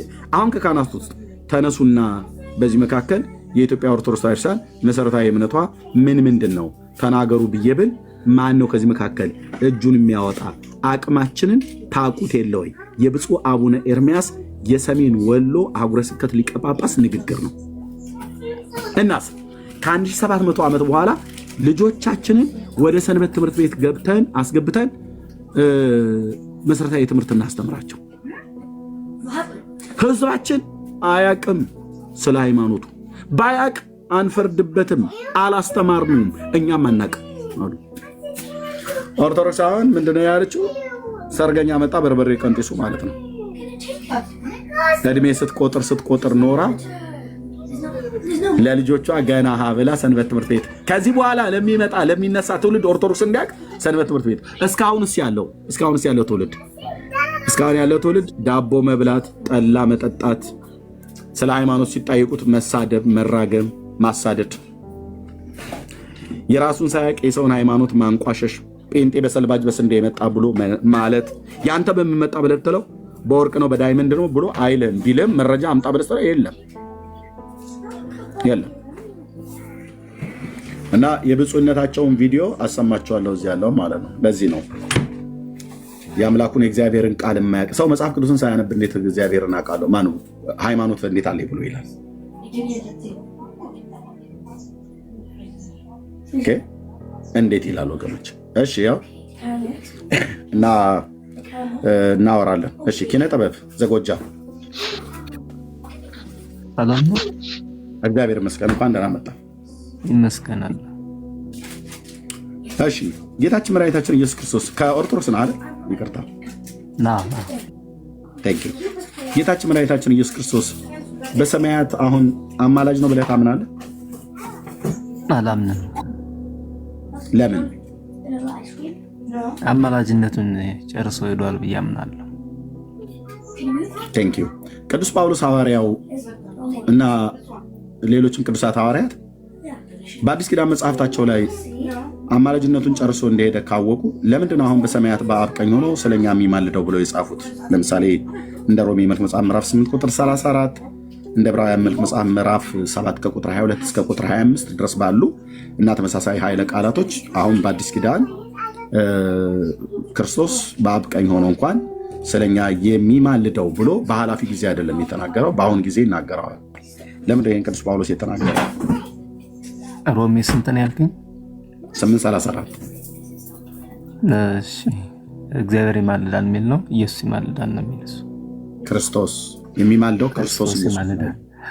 ከላይ ደግሞ ስታየው ደግሞ መንፈስ ቅዱስ ይማልዳል የሚል አለ።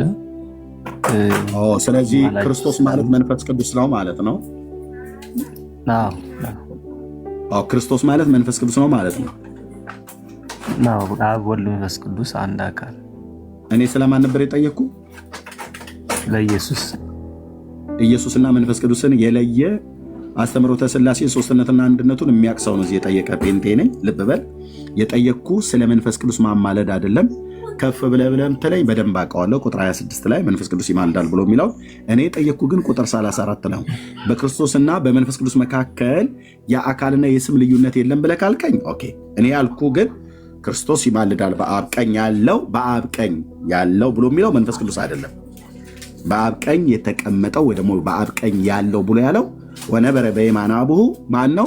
ልጁ ነው። የባህሪ ልጁ ኢየሱስ ክርስቶስ ነው። ስለዚህ ቅዱስ ጳውሎስ በአብ ቀኝ ሆኖ የሚማልደው ብሎ ያለው ስለ ኢየሱስ ክርስቶስ እንጂ ስለ መንፈስ ቅዱስ አይደለም። ስለ ኢየሱስ ቁጥር 34 ላይ የተነገረውን ነገረኝና ከዛ ደግሞ ቁጥር 26 ላይ ስለ መንፈስ ቅዱስ የተነገረውን ደግሞ እናወራለን ማለት ነው። በአካል አንድ ናቸው አይደል? በአካል አንድ ናቸው አይደል? አብ ወልድ መንፈስ ቅዱስ። እሺ አይ ማለት አሁን አንተ የምታወራኝ ነገር አንድ ምዕራፍ ላይ ያለ ነው የምትነጣጥለው። ደግሞ እኔ አንድ ምዕራፍ ላይ ክፍሉን ስንት ምዕራፍ ላይ ያለ አይደለም ያልኩ ወንድሜ። ክፍሉ ስንት ምዕራፍ ላይ መንፈስ ቅዱስ ይማልዳል ይላል፣ እግዚአብሔር ይማልዳል ይላል፣ ኢየሱስ ይማልዳል ይላል። ሶስቱን ጥቅስ እንዳደረጋ አትይዙም። ኢየሱስ ብቻ ነው የምትጠራው። እሱን እናወራለን። በመጀመሪያ ኢየሱስ ስለ ምልጃ ካነሳ ላይ ሁሉም ምልጃ ነው። ስለዚህ ምንድነው ማድረግ ያለብን? ወንድማችን ይቅርታ ኪነ ጥበብ እግዚአብሔር ይማልዳል የሚል አውጣ እስኪ ማስረጃ አምጣስ። ኤርምያስ 7 ላይ ትሄዳለህ። እሺ እንሄዳለን። በጣም ደስ እያለን ቁጥር 25 አይደል? ኧረ ሳይወጣ ቃሉ እግዚአብሔር ወደ ማን ነው የሚማልድ?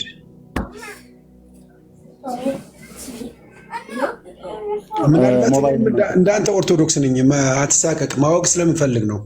እኔ ጋርም ብዙ ስንከራከር ቆይተናል ከወንድሜ ጋራ። ፕሮቴስታንቶች ናቸው እነሱ፣ እኔ ኦርቶዶክስ ነኝ። እግዚአብሔር ወደ ማን ነው የሚማልድ ማወቅ ስለምፈልግ ብዬ ነው።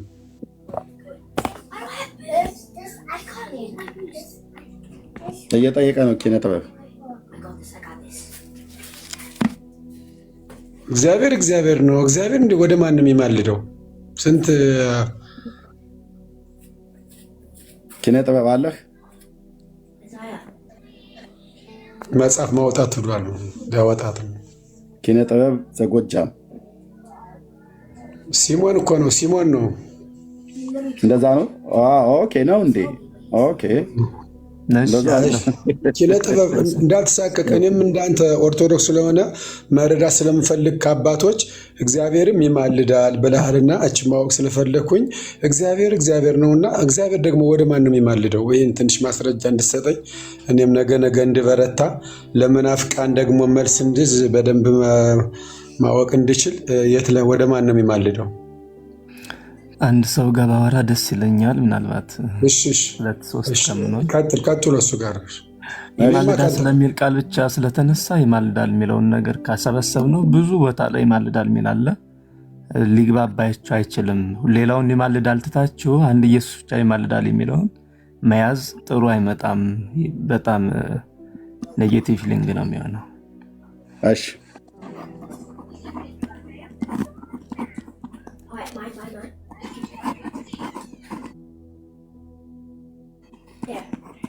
ኦኬ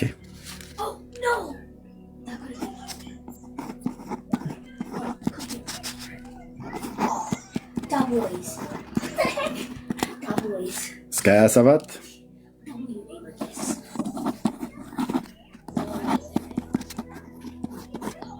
34 የአቤቱ ጋር ነው ያልከኝ። እኔ እንግዲህ የጠየቅኩት ጥያቄ እዚህ ጋር ነው። ልብ በሉ። ይሄን ላለመመለስ 3 አለ ብሏል። የአቤቱ ጋር የተጻፈው ነው ያልከኝ ኤርሚያስ። ሶስት ብቻም ሳይሆን ብዙ ማቅረብ እችላለሁ፣ ግን ኤርሚያስ ያለ ብዙ አይ የሶስቱን አካላት ነው አይደል የምታቀርብልኝ? አዎ መንፈስ ቅዱስ ይማልዳል፣ ክርስቶስ ይማልዳል። የሶስቱ አካላት አይደል?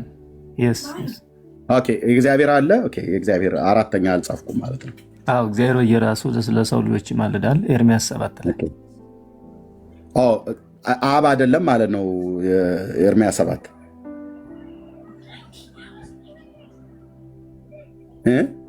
ማለት የአብ አይደለም ማለት ነው። ኤርሚያስ 7 ላይ እኮ አብ ብዬ የሶስቱ አካላት አብ፣ ወልድ፣ መንፈስ ቅዱስ ብዬ ጻፍኩትኝ። ስለዚህ የወልድ እግዚአብሔር በጠቅላላ ስሙ ስለሆነ ምናልባት ሶስቱ አካላት ይማልዳሉ ይላል መጽሐፍ ቅዱስ ብላ ያልከን ታሪክ የታመጣው ሶስቱ አካላት እግዚአብሔር የሚባል ሶስቱ አካላት ነው ያልኩኝ እንዴ? ለማለት እንደዛ አይደለም ያልኩ። እግዚአብሔር በየዕለቱ ለሰው ልጆች ይማልዳል። ኢየሱስ ይማልዳል። እግዚአብሔር የተባለው እዛ ጋ ማን ነው? ራሱ እግዚአብሔር ነው። ኤርሚያስ 7:25 ነው አይደል ብላ ያልከኝ? ኦኬ 7:25 እዚህ ጋር እግዚአብሔር ብሎ የሚለው ማንን ነው የሚለው? ራሱ እግዚአብሔር ባለቤቱ ፈጣሪ ማለት ነው፣ ኢየሱስ ክርስቶስ ማለት። ይሄ እግዚአብሔር ብሎ የሚለው ለሶስቱ አካላት ለአብ፣ ለወልድ፣ ለመንፈስ ቅዱስ ነው አይደለም? ያንተ እኮ ይማልዳል በሚለው ስላመጣልኝ ይሄ እግዚአብሔር ብሎ የሚለው በኤርሚያስ 7:25 ላይ እግዚአብሔር ብሎ የሚለው ቃል ይማልዳል ብለህ ያልከው ለሶስቱ አካላት ይነገራል ወይስ አይነገርም ያልኩት? ለአብ፣ ለወልድ፣ ለመንፈስ ቅዱስ ይነገራል። ስለዚህ ለሶስቱ አካላት ነው የሚናገረው ማለት ነው። ኤርሚያስ 7:25 አይደል? ኤርሚያስ 7:25 ለሶስቱም አካላት ነው የሚነገረው ማለት ነው አይደል? ምንም ይሄ እኮ የሚነጣጠል ነገር አይደለም። ስለ ስላሴ እኮ አልነጣጠልከውም፣ ነገርከን እኮ። አሁን ስለዚህ ለሶስቱም አካላት ነው አይደል የሚነገረው ኤርሚያስ 7:25? ሁሉም እንደዛ ናቸው። ኦኬ ቴንክ ዩ። ስለዚህ ቁጥር 25 እንደዚህ አወጣልሃለሁ። እስኪ አንብብና እግዚአብሔር ይማልዳል ብሎ የሚለውን ክፍል ታሳየናለህ።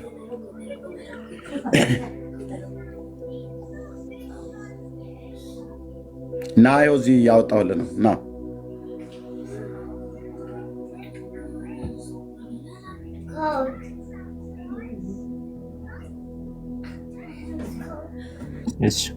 ምን ይላል? ኤርሚያስ ነው። ኤርሚያስ 7 ነው። ይኸው ኤርሚያስ 7:25 እኔ ቆይቻለሁ እኮ ካወጣሁት። ምን ይላል?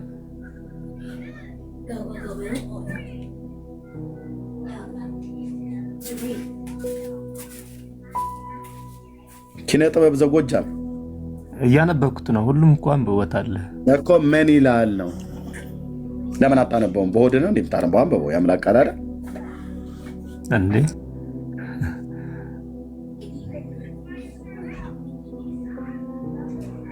ስምዖን ዘሰማርያ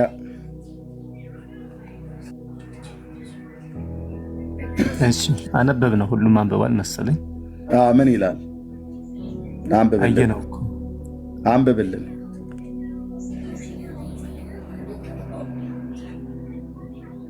እንደዚህ ነው ምጥ የሚይዛቸው። ይታይ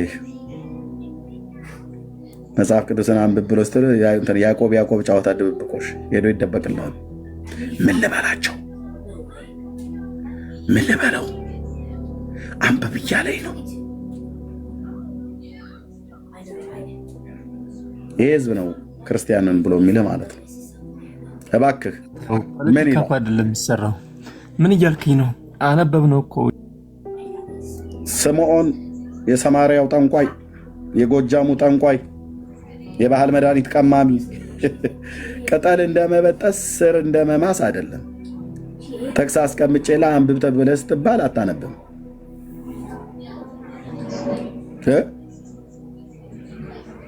ቅጠል እንደመጨቅጨቅ ስር እንደመበጠስ አይመርኩኪ እንደማለት አይደለም።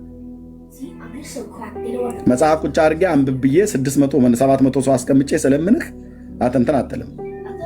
እንዲህ ምን እያልከኝ ነው እንዲህ ትላለህ ደግሞ ማለት ነው። ኦኬ እሺ፣ ወደ ሚቀጥለው እንሄዳለን። ሳልኖር አትግደለኝ። እንኳን ደህና መጣ። እንደምን አለ ሄርምዬ? እግዚአብሔር ይመስገን። ከየት ቤተ እምነት ነው ወንድማችን? ከኦርቶዶክስ። እንኳን ደህና መጣ። እንኳን ቆየ። ርዕሱን ሰምተዋል? ሰምቼዋለሁ። ኢየሱስ አማላጅ ነው ፈራጅ የሚል ነው።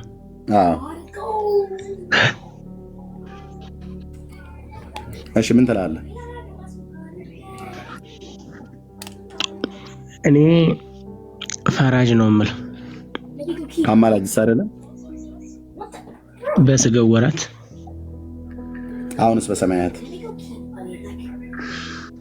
አብ የሚሰራውን እሱ አይሰራም። እኔ አምላክ ነው ብዬ ስለማምን ሐዋርያቱ ምንድነው ብለው በዚህ ጉዳይ ላይ የጻፉት? የሁላችን መሰረት እነሱ ናቸው አይደል? ሌላ መሰረት ምን መሰረት አለን? መጽሐፍ እዚህ ደግሞ ይዛል። የሐዋርያቱ ምን አሉ በዚህ ጉዳይ ላይ? ጌታችን ኢየሱስ ክርስቶስ ምን ይላል ብለው ተናገሩ?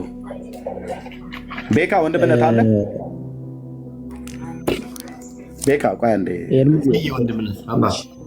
ውሃ ልጠጣ አውራው ወንድምነት መጣ። እሺ ማውራት ይችላል ከፈለገ። ኦኬ ገንዬ እሺ አውሪ ያ ኦኬ ወረደ እንሄዳለ። አውሪ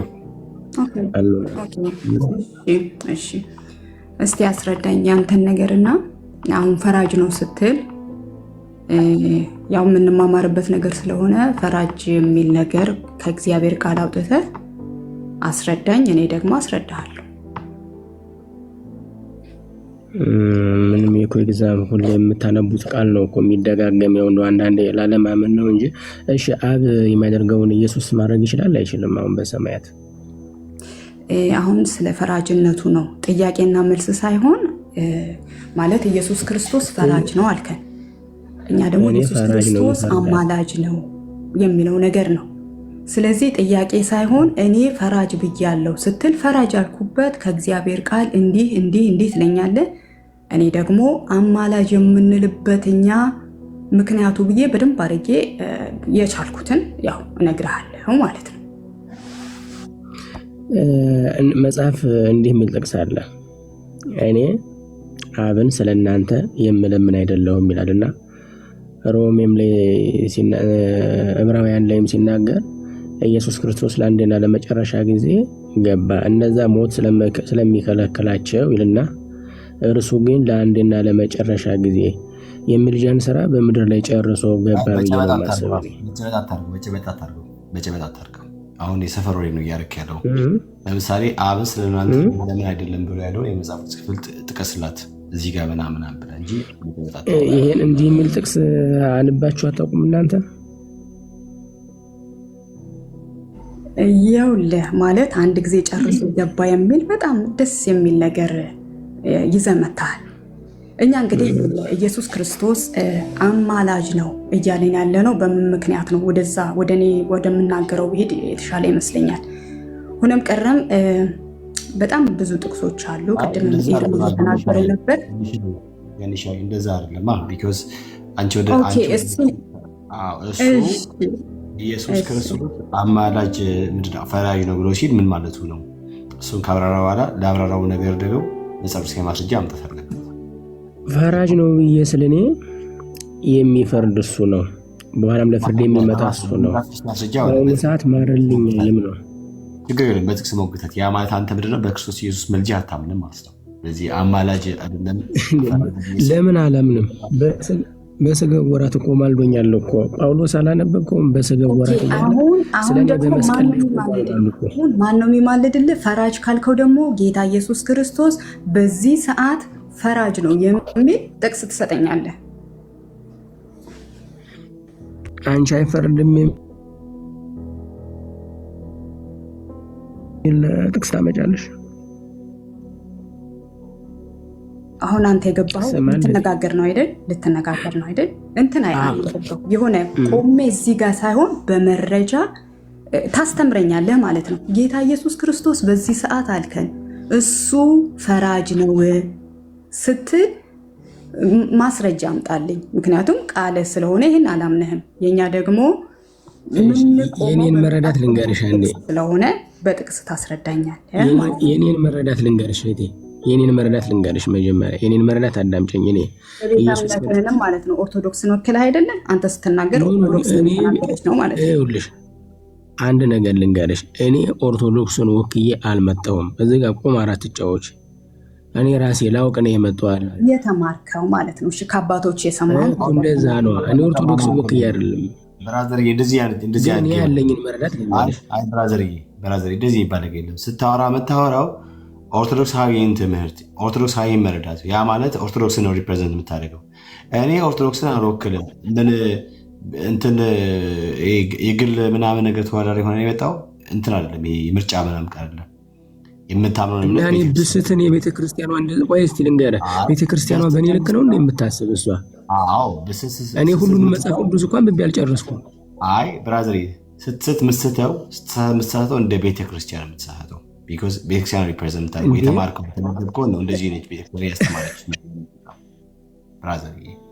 እሺ አንድ ነገር አንተ አንድ ሰው የሚያስብ ነገር አወራኝ። እኔን ስታወራኝ ወይም ገኒ ወይም ኤርሚ ስታወራ የምታወራው ኤርሚ እኛ የምናምነውን እምነት በእኛ ቤት ውስጥ ያለውን ትምህርት ገባህ? ከዚያ ስለሆነ እኛን ሪፕሬዘንት እያደረገ ነው የሚያወራ። አይ እኔ የግል ተወዳዳሪ ምናምን ብሎ አይመጣም። ጀስት እንትን የፓርቲዎች ምናምን ነገር በግል ተወዳዳሪ ምናምን ፓርላማ ተገባ ጉዳይ ሳይሆን ስለ እምነት ያለን አንደርስታንዲንግ እኔ የሚገባኝ ይሄ ነው፣ እኔ የተማርኩት እንደዚህ ነው፣ ቤተክርስቲያናችን የምታምነው እንደዚህ ነው የምትለው ነገር እንደ እግዚአብሔር ቃል የምታስረዳው አለቅ። ከዛ ውጭ እኔ አልወክልም ካልክ ታች ሆነ ታብታባልክ። ሌላ ኦርቶዶክስን አንድ ነገር ልንገርህ፣ ይኸውልህ ወዳጄ፣ ልታስተምር ከሆነ የሰው መዳን ደስ የሚል ከሆነ ክርስቶስን የምትሰብከው ከሆነ የአንድ ሰው መዳን የሚያስደስት ከሆነ እንደዛ አይደለም። ይቅርታ፣ ይኸውልህ ወደ ሌላ ጋር እየሄድክ ነው ማለት እኔ ምን ባጭሩ ላስቀምጥልህ። አንድ ጊዜ ሰማኝማ። እኔም ማምነውን ላስቀምጥልሽ።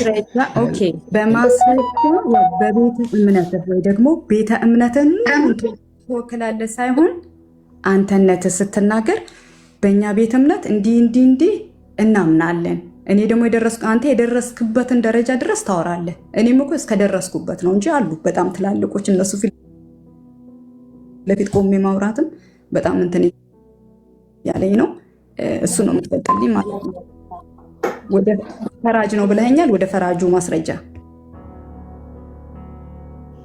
እኔ ክርስቶስ ኢየሱስ በሆኑ ሰዓት ፈራጅ ነው ብዬ የማምንበት ለአንዴና ለመጨረሻ ጊዜ ስለገባ በመስቀል ላይ ሁሉን ነገር ስላማለደ በስጋው ወራት አማላጅ ነው ብዬ አምናለሁ። አሁን ግን ኢየሱስ ክርስቶስ በሰማያት ያለ በቀኝ የተቀመጠ በአብ ቀኝ ያለ፣ ግን ያ ትኩስ ደም ሁሌም ቢሆን ስለ ኃጢአት የሚጮህ ብዬ ነው ማምን እኔ። ምክንያቱም አብ የሚያደርገውን ስለሚያደርግ ምንም ማርልኝ ከሌን እያለ እየወደቀ እየተነሳ የሚጸለይ አምላክ የለም። ለምን ካልሽኝ በመስቀል ላይ ስራውን ጨርሷል። አለቀ። አበደን። በመስቀሉ ስራ ነው አሁን የምንድን ማለት። እሺ ጥሩ። ግን አንድ ነገር ደግሞ ላስረዳ። ምንድነው እዚህ ጋር እኛ በመስቀል ላይ ሰርቶ ጨርሶታል፣ አንድ ጊዜ ገብቷል ያልከው ትክክል ነው። እሱ ትክክል ነው። ኦኬ። አሁን ለምሳሌ የክህነቱን ስራ ወይ ደግሞ የማማላዱን ስራ የምልጃውን ስራ የሚያደርጉት የነበረው ወደ ብሉይ ኪዳን ትንሽ ውሰድህና ማናቸው ሲያደርጉት የነበረው? ሌዋውያኖች ናቸው። ትክክል ነው። ሌዋውያኖች ናቸው። በእግዚአብሔር የተመረጡ ናቸው።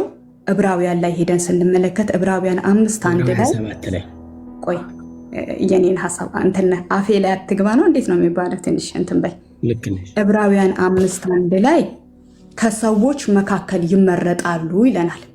የሚመረጡት ከማን መካከል ነው? ከሰዎች መካከል ነው። ስለዚህ መላእክት ወይ ደግሞ እንትን ሰማዕታት ምናምን የሚሉት አያማልዱም። ሊሆን የሚችለው ከሰው መካከል እዛው 5 ላይ ሄደ ስትመለከት ደግሞ የሰውን ድክመት አንደርስታንድ የማያደርግ ወይ ደግሞ ጀጅ የማያደርግ መሆን አለበት ይላል። ሊቀ ካህኑ ደግሞ ወንድ መሆን አለበት። የሴት ካህን እርግጠኛ ነኝ በእናንተ ቤትም የለችም። ስለዚህ ሴቶች ካህን ሆነው ወይ ደግሞ አሁን ሌሎች መክደላዊት ምናምን ማርያም የሚባሉትም እዛ ጋር አያማልዱም ማለት ነው፣ ወንድ መሆን ስላለበት። ካህን ከሚመጣለት ነገርም ያው ድርጎ ይወስዳል ወይ ደግሞ ደሞዝ ይወስዳል ይላል። አንድ ጊዜ ሰርቶ ፈጸመው ስትል በፊት በብሉይ ኪዳን ዘመንም የሚያመጡት ለመስዋዕት ብለው የሚያመጡት እንስሳት በግ ሊሆን ይችላል፣ ጊደር ሊሆን ይችላል። እንደዚህ እንከን የሌለበት ነው። የሚከናወነው ውጭ ነው። ኦኬ ካህኑ ማለት ኃጢአተኛው እጁን ቀኝ እጁን እዛ ላይ ያደርጋል፣ ይናዘዛል።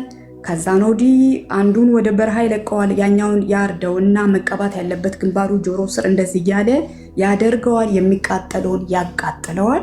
ያ ኃጢአት ተላለፈለት ማለት ነው። በዓመት አንድ ጊዜ ደግሞ ሊቀ ካህኑ ደምን ይዞ የደሙ ስነ ስርዓት በዚህ ሁኔታ ይፈጸምና ደሙን ይዞ ወዴት ይገባል? ወደ ቅድስተ ቅዱሳን። ያለ ደም ስርየት የለም ስለሚል የእግዚአብሔር ቃል። ስለዚህ ደሙን ይዞ ነው ሴሪሞኒው የት ነው የሚከናወነው? የመጀመሪያው ክፍል አይደል የሚከናወነው? ወደ ቅድስተ ቅዱሳን የሚገባው ግን በደሙ ነው። ቅድስተ ቅዱሳን ውስጥ ምን አለ ሲባል የሙሴ ሕግጋት፣ የአሮን በትር፣ ኪሩቤል ምናምን የምንለው እዛ አስገብቶ ይረጨዋል። እንደዚህ የሆኑ ካህናቶች ብዙዎች ናቸው፣ ሊቀ ካህናቶች ብዙዎች ናቸው ይለናል። አሁን ቅድም ያልከኝ ዕብራውያን 7 ላይ ስንመጣ ምን ስለሆነ ሞት ስለከለከላቸው ይላል። ስለዚህ አሁን ደግሞ ልክ እዚህ ጋር እንደቆምን ወደ ጌታ ኢየሱስ ክርስቶስ እንሂድ። ጌታ ኢየሱስ ክርስቶስ አንደኛ በጣም የድሃ ቤተሰብ ነው የተወለደው፣ በግርግም ነው። አስተዳደጉም እንደ ሰው ነው። ራሱም የሰው ልጅ ብሎ ጠርቷል፣ ምክንያቱም ከሰው መካከል ስለሚል ማለት ነው። ከእንደገና ደግሞ መልከ ጸዲቅ የሚለውንም ራሱ በደንብ አድርገን ማየት እንችላለን፣ ችግር የለውም። ስለዚህ ጌታ ኢየሱስ ክርስቶስ አጠር ላደርገውና እዛ ጋር እንከን የሌለበት እንስሳ እንደሚመጣ ሁሉ ጌታ ኢየሱስ ያለ እንከን ነው። ምን ማለት ነው? ፍጹም ሰው ነው ስንል ኃጢአት በውስጡ የለም። እሱ በመስቀል ላይ ሞተልን፣ ልክ ካህኑ እዛ ጋር እንደሚገለው ማለት ነው። ያን ሞተልንና እግዚአብሔር በዚህ በሰራው ስራ ምን አለ? ረካ። በዚህ ደም ሊቀ ካህኑ የሚገባው ወደ ቅድስተ ቅዱሳን ታስሮ ነው። ለምን? ድክመት ስለነበረበት። የእነሱ ቅድስና በምንድን ነው? በውጭ ነው፣ በመልበስ ነው። ውስጣቸው የሚከሰሱበት ኃጢአት አለ። ስለ ራሳቸውም ኃጢአት አድርገው ነው የሚገቡት። እውነት አይደል እንዴ? ለምን? እዛ ቅድስተ ቅዱሳን ሲገቡ ማንም ስለማይገባ ወደዛ ተጎትቶ እንዲወጡ ማለት ነው። ጌታ ኢየሱስ ክርስቶስ ደግሞ ፍጹም አምላክ ፍጹም ሰው የሆነው ስለኛ ሞቶ በገዛ ደሙ ወደ አብ ገባልን። አሁን የሚቀመጥበትም የሚነሳበትም ነገር የለም። ስለዚህ እውነት ነው፣ በጣም ክብር ስላላችሁ ነው። በቃ እሱ አሁን ከብሯል፣ አሁን ፈራጅ ነው እንደዚህ የምንለው ከክብር የተነሳ ነው። ኦርቶዶክሳውያን እንረዳችኋለን፣ ከክብር የተነሳ ነው። ጌታ ኢየሱስ ክርስቶስ ግን ይሄ ሊቀ ካህናችን የሆነው ጌታ ኢየሱስ ክርስቶስ ለአንዴና ለመጨረሻ ጊዜ በምን በራሱ በደም ገባ። ይሄ 613 የምንለው ህግጋት ኃጢአቶች ሁሉም ከትንሾቹ በስተቀር በደም ነው ስርየት የሚደረግላቸው። በቃ ደም ሳይፈስ ስርየት የለም ስለሚል ጥቂቶቹ ካልሆኑ በስተቀር ሁሉንም በዚህ ደም ነው ስርየት የሚያገኘው። ስለዚህ እሱ ደሙን ራሱ ይዞ ገብቶ በአብ ቀኝ ተቀምጧል። ቀኝ የሚለው ክብርን ይገልጣል፣ መቤዠትንም ይገልጣል። ይሰረይልሃል በቀኝ እጄ ያስኩት ማለት ይላል የእግዚአብሔር ቃል ማለት ነው። ስለዚህ ጌታ ኢየሱስ ክርስቶስ በአብ ቀኝ ተቀምጦ እኛ እሱ ፊት ለፊት አንዴ ብቻ የምንድደርበት ሳይሆን ዕለት ዕለት የምንቀርበው በዚህ ደም ነው። በዚህ ደም እንገባለን። ስለዚህ ጌታ ኢየሱስ ክርስቶስ አማላጃችን ነው ስንል አሁን እኛ ወንጌላውያኖች ይሄን ነገር እዚህ ታች ያሉትን ትናንሽ ነገሮች ስለምንረዳው እዛ ጋር ሄደን ሮሜ 8:34 ላይ ፕሬዘንቴንስ ስለኛ የሚማልድ የማለደ ሳይሆን የሚማልድ እያለ ይናገራል። ሮሜ 8:34 ዕብራውያን 7:25 ከእንደገና ደግሞ በሕይወት ዘመኑ ያለ ጌታ ኢየሱስ ክርስቶስ በሥጋ ወራቱ ያለ የዮሐንስ ወንጌል ምዕራፍ 17 ቁጥር 20 ላይ እኛ አንድ እንደሆኑ እያለ ከላይ ይመጣና እነሱም አንድ እንዲሆኑ ይልና ስለ እነዚህ ብቻ ልልህም ስለ ወደፊት ከኛ ጋር በእኔም ውስጥ ስለሚያምኑት ነው ብሎ የእግዚአብሔር ቃል ይናገራል ማለት ነው። ስለዚህ ጌታ ኢየሱስ ክርስቶስ ስለኛ የሚማልድ ነው ብለን እንረዳለን እልሃለሁ። አመሰግናለሁ።